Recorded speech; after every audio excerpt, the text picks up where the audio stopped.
નમસ્કાર દોસ્તો, કેમ છો બધા? ચાલો આજે આપણે કંઈક નવું અને મજેદાર કરીએ.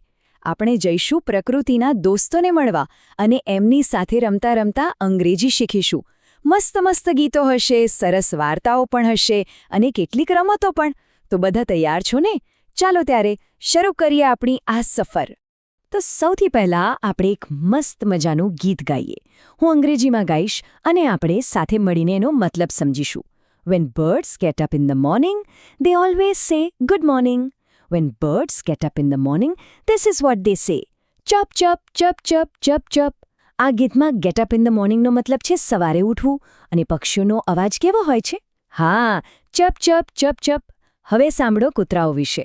When dogs get up in the morning, this is what they say. Bow wow, bow wow, bow wow. કૂતરાઓ આપણને ભોંભો કરીને જાણે ગુડ મોર્નિંગ કહે છે. ચાલો હવે તમારી વારી. આપણે સાથે મળીને આ ગીતને પૂરું કરવાનું છે. જુઓ, પહેલું છે બતક, જેને અંગ્રેજીમાં કહેવાય ડક. તો when ducks get up in the morning, they say, શું કહેશે? હા, બરાબર, ક્વેક ક્વેક. હવે બીજું છે કાગડો, એટલે કે crow. when crows get up in the morning, they say, કાગડો કેમ બોલે? એકદમ સાચું, કો કો. અરે વાહ, જોયું કેટલું સહેલું છે આ બધું.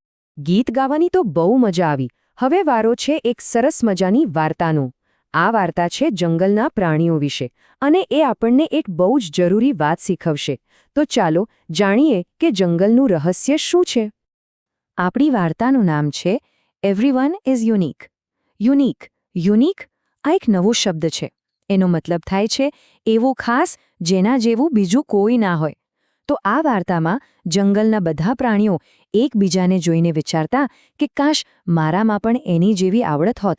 પણ પછી એક ડાહ્યા વડના ઝાડે એમને સમજાવ્યું કે દરેક જણ પોતે જ ખાસ છે. પક્ષીઓ સુંદર ગાઈ શકતા હતા, સસલા એકદમ ઝડપથી દોડી શકતા હતા અને ખિસકોલીઓ તો ઝાડ પર ચડવામાં માહિર હતી. હવે આ વાક્ય બહુ જ મહત્વનું છે. એનો અર્થ એ છે કે પ્રાણીઓને સમજાયું કે એમની અલગ અલગ ખાસિયતોને કારણે જ જંગલ આટલું સુંદર અને અદ્ભુત લાગતું હતું. વિચાર કરો, જો બધા પ્રાણીઓ એક સરખા હોત તો મજા આવત? ના જ આવે. એમની ભિન્નતા જ તો જંગલની ખરી સુંદરતા હતી. તો હવે જરા વિચારો, તમારી યુનિક સ્કિલ કઈ છે? એવી કઈ ખાસ આવડત છે જે ફક્ત તમારામાં જ છે? કોઈ બહુ સરસ ગાઈ શકે છે, કોઈ ફટાફટ દોડી શકે છે, તો કોઈ વળી સુંદર ચિત્રો દોરી શકે છે. તમારી જે પણ ખાસિયત હોય ને એના પર ગર્વ કરજો, કારણ કે એ જ તમને બીજા બધાથી અલગ અને ખાસ બનાવે છે. વાહ, પહેલી વાર્તામાંથી તો ઘણું બધું શીખવા મળ્યું, ખરું ને? ચાલો હવે આપણે એક બીજી વાર્તા તરફ આગળ વધીએ. આ વાર્તા પણ આપણને ઘણું શીખવશે. આ વાર્તા છે એક જંગલના બે ઝાડ વિશે, જે સ્વભાવમાં એકબીજાથી સાવ જ જુદા હતા. આપણી બીજી વાર્તાનું નામ છે a good did always comes around, જેનો મતલબ થાય છે કે સારું કામ હંમેશા ફરીને આપણી પાસે પાછું આવે છે. વાર્તામાં એવું હતું કે એક દયાળુ કેરીનું ઝાડ હતું.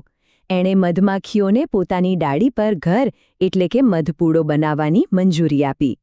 પણ બાજુમાં જ એક બાવળનું ઝાડ હતું. એણે મધમાખીઓને ત્યાંથી ભગાડી દીધી. પછી એક દિવસ શું થયું ખબર છે?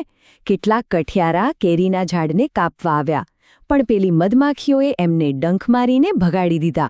આમ કેરીના ઝાડનો જીવ બચી ગયો. જુઓ, અહીં આપણે બંને ઝાડને બાજુબાજુમાં મૂકીને જોઈએ. એક તરફ છે આપણું કેરીનું ઝાડ, ધ મેંગો ટ્રી, જે કેવું હતું? કાઇન્ડ એટલે કે દયાળુ, અને હેલ્પફુલ એટલે કે મદદગાર. એણે મધમાખીઓને રહેવા દીધી એટલે મધમાખીઓએ એને બચાવ્યો. હવે બીજી બાજુ જુઓ, એ બાબુલ ટ્રી. એ કેવું હતું? એંગ્રી એટલે કે ગુસ્સાવાળું, અને સેલ્ફિશ એટલે કે સ્વાર્થી. એણે મધમાખીઓને ભગાડી દીધી. જો કે છેલ્લે એને પોતાની ભૂલ સમજાઈ અને કહ્યું, આઈ એમ સોરી. આના પરથી શું શીખવા મળ્યું? કે દયાનું ફળ હંમેશા મીઠું જ હોય છે, ખરું ને? વાર્તા અને ગીતો તો બહુ થયા. હવે થોડી રમતગમત થઈ જાય. ચાલો આપણે બધા હવે ભાષાના જાસૂસ બની જઈએ અને થોડા મજેદાર કોયડા ઉકેલીએ. બધા તૈયાર છો ને? જુઓ, અહીં એક મસ્ત ચેલેન્જ છે. ડાબી બાજુ કેટલાક પ્રાણીઓના નામ છે અને જમણી બાજુ એમની આવડતો લખેલી છે. આપણે બસ સાચી જોડીઓ બનાવવાની છે. જરા વિચારો તો, કયું પ્રાણી શું કરી શકે છે? ચાલો ત્યારે હવે સાચા જવાબો જોઈ લઈએ. પહેલું, the monkey can jump fast, એટલે કે વાંદરો ઝડપથી કૂદી શકે છે.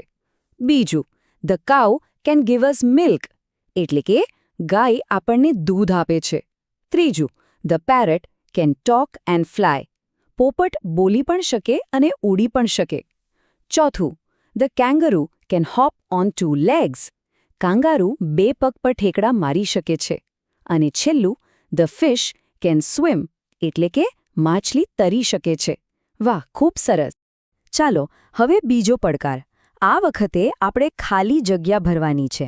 વાક્ય છે, વી ખાલી જગ્યા not throw wrappers on the road. આનું મતલબ છે કે આપણે રસ્તા પર કચરાના રેપર્સ નાખવા જોઈએ નહીં. તો વિચારો, આ ખાલી જગ્યામાં કયો શબ્દ આવશે? આપણી પાસે 2 ઓપ્શન છે, શુડ અને કેનોટ. શુડનો મતલબ થાય છે જોઈએ, જેનો ઉપયોગ આપણે કોઈને સલાહ આપવા માટે કરીએ છીએ. અને કેનોટનો મતલબ થાય છે ન કરી શકીએ. તો આપણા વાક્યમાં કયો શબ્દ બરાબર બેસશે? અને સાચો જવાબ છે શુડ. આખું વાક્ય બનશે, we should not throw wrappers on the road, એટલે કે આપણે રસ્તા પર રેપર ફેંકવા ન જોઈએ. આ એક સારી સલાહ છે, એટલે અહીં શુડ શબ્દ બરાબર છે. શાબાશ.